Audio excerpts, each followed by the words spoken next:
आपको हम बता दें कि बड़ी खबर, पाकिस्तान में जो 9 ठिकानों पर प्रहार भारत की तरफ से किया गया है, उसमें जानकारी यह मिल रही है कि 90 आतंकी मारे गए हैं। 90 से ज्यादा आतंकी मारे गए हैं।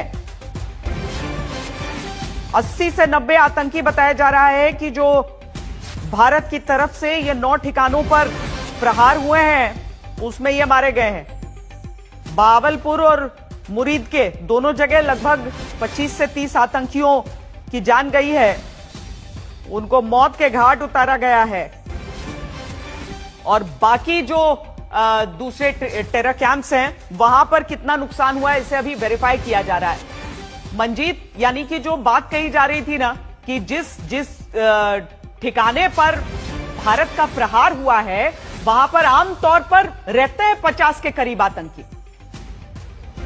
बिल्कुल श्वेता, और ठिकाने पर निशाना जो लगा है वो बिल्कुल सटीक लगा है। जो भारत ने प्रीएम्प्ट करके जो टारगेट चुने थे, 2 बड़े लश्कर और जैश के हेडक्वार्टर, वहीं पर शुरुआती जानकारी जो एजेंसियां जुटा रही हैं उसके मुताबिक ज्यादा नुकसान हुआ है। दोनों जगह बहावलपुर और मुरीद के में जो दोनों हेडक्वार्टर हैं जैश और लश्कर के, वहां पर 25 से 30 एक जगह पर नुकसान हुआ है। और बाकी पीओके में जो 5 अलग अलग ठिकाने हैं, आतंकियों के हाइड आउट्स हैं, वहां पर बाकी कैजुअलिटी हुई। अभी जो शुरुआती आंकड़े, जो शुरुआती जानकारी वहां पे जो वहां से जो फुटेज मिल रही है, उसके आधार पर एजेंसियों का आकलन ये कि 80 से 90 जो आतंकी हैं इन अलग अलग कैंपों में जो रह रहे थे, हेडक्वार्टर्स में रह रहे थे, वो सीधे तौर पर भारत के हमले में का शिकार हुए हैं। उन्हें मौत के घाट उतारा गया है और ये एक बड़ी कामयाबी है, क्योंकि भारत ने जो टारगेट सेट किए थे उसी के मुताबिक उसके रिजल्ट भी मिल रहे हैं। तो ये एक बड़ी बात है। हालांकि अभी भारत को जो उम्मीद थी, जो बड़े सरगना हैं, खासतौर से हाफिज सईद की बात की जाए,